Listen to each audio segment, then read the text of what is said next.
Ini adalah sesi perkongsian audiobook bacaan buku kisah-kisah ataupun cerita-cerita teladan kanak-kanak hasil karangan Enid Blyton.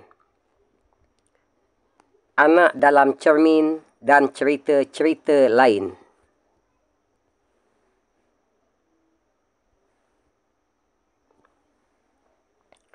Sanksi pelanggaran pasal 113 Undang-Undang Nombor 28 Tahun 2014 tentang Hak Cipta.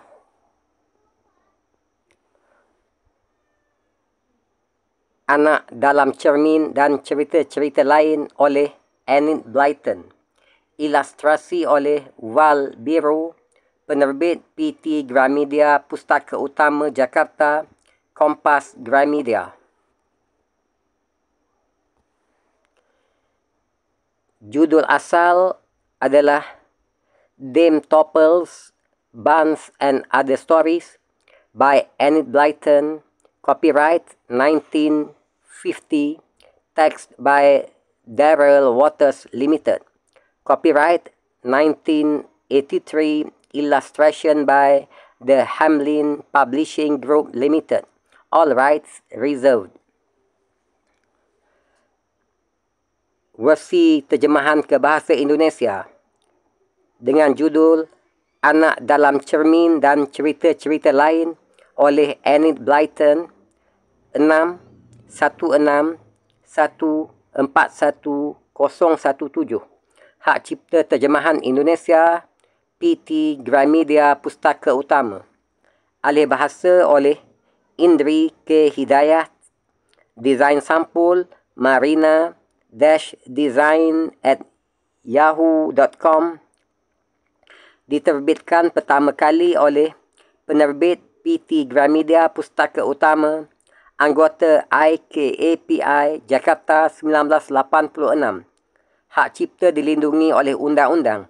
Dilarang mengutip atau memperbanyak sebahagian atau seluruh isi buku ini tanpa izin tertulis dari penerbit.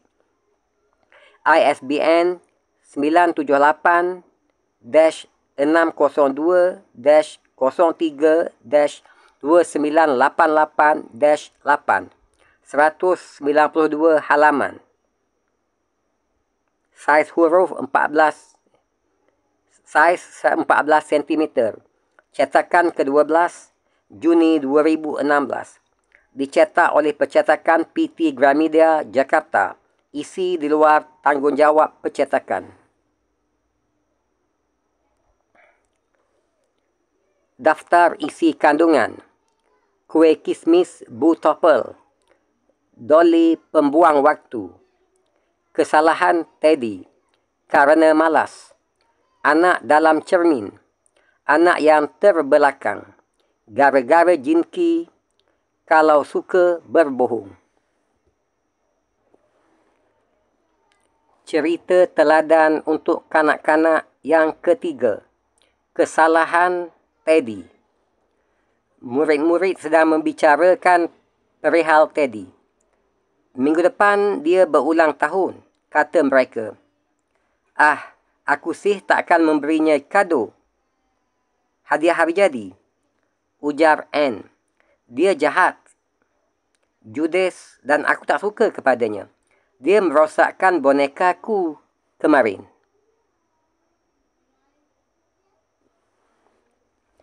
Kartu ulang tahun pun takkan kukirimi, kata Peter. Bagaimana dengan kau, Lucy? Yah, ujar Lucy. Aku berkata begitu kepada ibuku. Beliau mengatakan bahawa perlakuan semacam itu takkan membuatkan Teddy mengubah sikapnya. Ia malah akan bertambah judes. Kata ibuku, sebaiknya kita memberinya kesempatan. Caranya, dengan bersikap baik dan bermurah hati kepadanya. Mungkin dengan begitu ia akan berubah. Oh, yang lain berkata. Lalu berfikir. Mungkin ibumu memang benar, Lucy, kata Anne.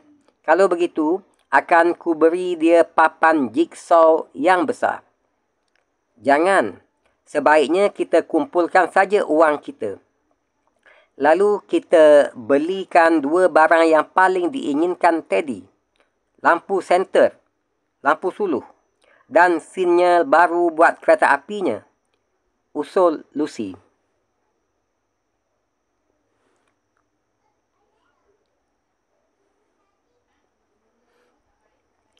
Maka mereka pun mengumpulkan wang dan membeli kedua barang yang telah lama diidam-idamkan Teddy. Mereka berbisik-bisik bila membicarakan hadiah ulang tahun yang masih mereka rahasiakan itu. Sebenarnya, Teddy tak pantas dihadiahi yang bagus-bagus sebab Teddy sangat pendengki dan tak pernah bersikap manis kepada teman-temannya. Ia terlalu dimanjakan di rumahnya hingga ia menyangka bahawa di sekolah pun ia boleh berbuat sekehendak hatinya. Kalau teman-temannya melarangnya melakukan sesuatu, ia marah-marah dan bahkan memukul mereka atau merosakkan mainan mereka. Tak seorang pun mengatakan kepada Teddy mengenai rencana mereka untuk hari ulang tahunnya. Mereka bermaksud hendak merahasiakannya sampai hari ulang tahun Teddy tiba. Wangnya kurang bila kita hendak membeli kado dan sekaligus kartu ucapan ulang tahunnya. Ucap Anne. Kita jelaskan sahaja kepadanya mengapa kita tidak mengirim kartu ulang tahun. Tentu dia mahu mengerti.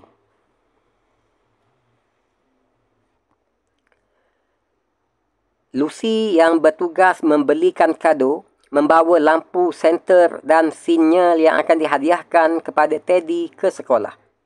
Dibungkusnya lampu senternya, sedang sinyalnya dimasukkannya ke dalam sebuah kotak. Lucy kemudian menyembunyikan keduanya di dalam salah satu bangku.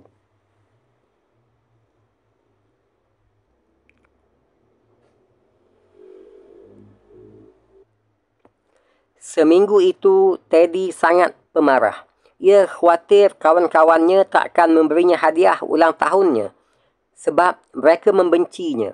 Ia juga takut kalau mereka tidak memberinya ucapan selamat ulang tahun. Berkali-kali dilihatnya teman-temannya berbisik-bisik. Bila ia datang mendekati mereka, maka mereka berhenti mengobrol. Tentu saja, sebab mereka sedang membicarakan hari ulang tahun Teddy dan hadiah ulang tahun yang telah mereka beli. Tapi Teddy tak tahu bahawa yang sedang dibicarakan teman-temannya itu adalah hari ulang tahunnya. Dasar anak-anak jahat, pikirnya. Mereka pasti sedang membicarakan kejelekanku. Aku menyesal sekolah di sini. Alangkah senangnya bila aku tak perlu bersekolah. Lebih enak tinggal di rumah. Tak perlu bertemu dengan anak-anak semacam mereka.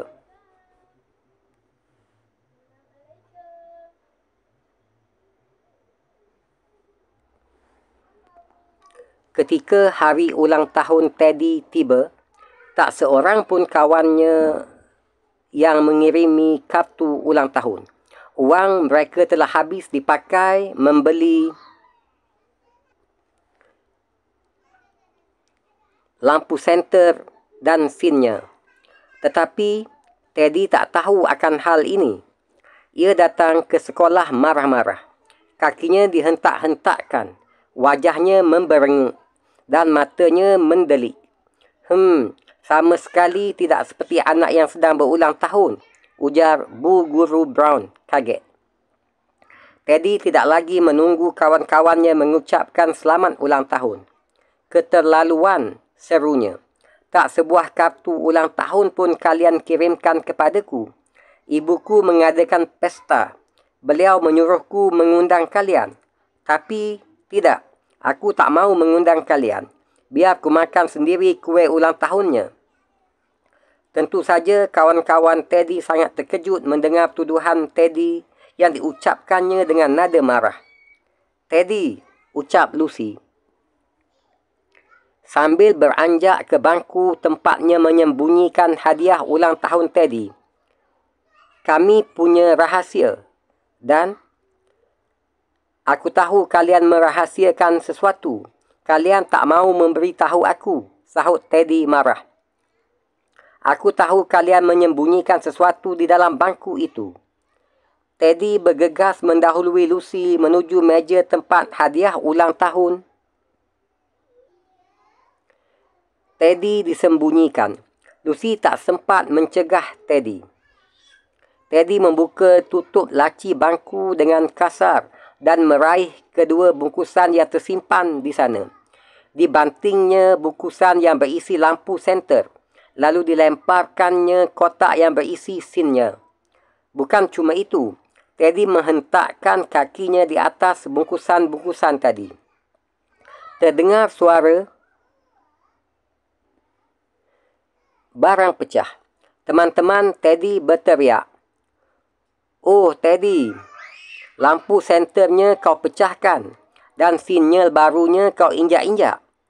Salah kalian sendiri.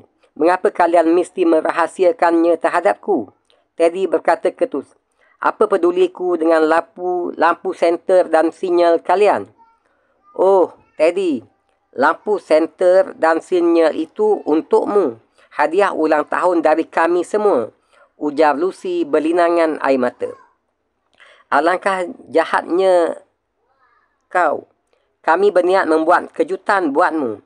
Itulah sebabnya kami merahasiakan semuanya ini sampai tiba hari ulang tahunmu. Kami ramai-ramai mengumpulkan wang untuk membeli lampu senter dan sinyal baru yang sudah lama kau inginkan. Kami tak punya kelebihan wang buat membeli kartu ulang tahun, tambah N. Sekarang hadiah ulang tahun itu kau rosakkan. Padahal kami mengumpulkan wang pembelinya dengan susah payah."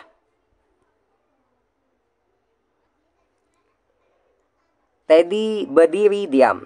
Tak bisa berkata apa-apa ketika mendengar semuanya itu. Ia terkejut sekali. Jadi yang dirahasiakan teman-temannya selama ini ternyata hadiah ulang tahun buatnya.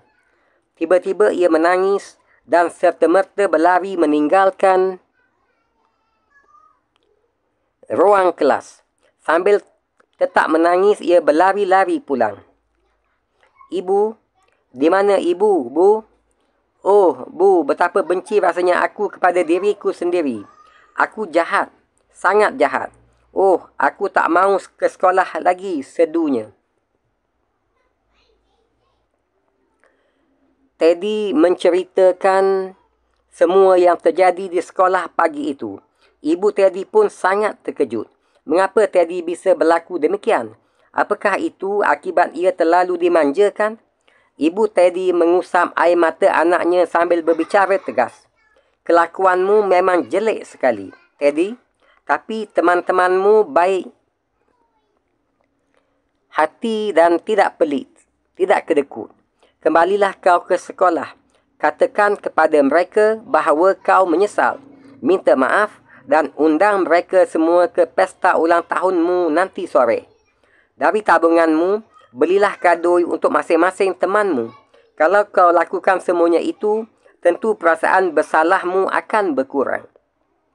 Teddy mematuhi nasihat ibunya. Ia segera kembali ke sekolah.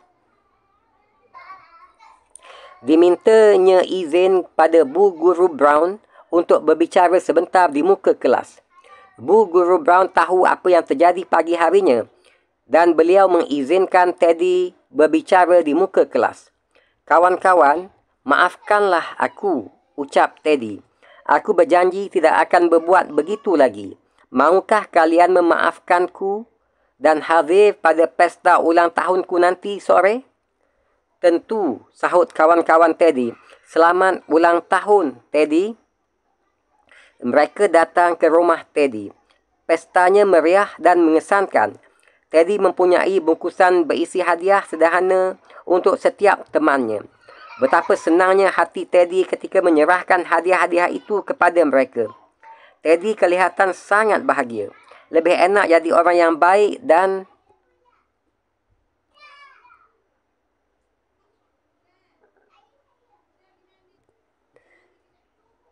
bermurah hati daripada jadi orang yang pemarah. "Bukan, Teddy?" tanya ibunya. "Dengan kehilangan hadiahmu, kau jadi tahu bagaimana senangnya bisa menyenangkan orang lain. dan bukannya menyakiti hati mereka. Ibu senang kau akhirnya sadar akan sifat-sifat burukmu, Teddy. Aku juga begitu, Bu, sahut Teddy. Aku berjanji akan mempertahankan yang baik dan membuang kebiasaanku yang jelek.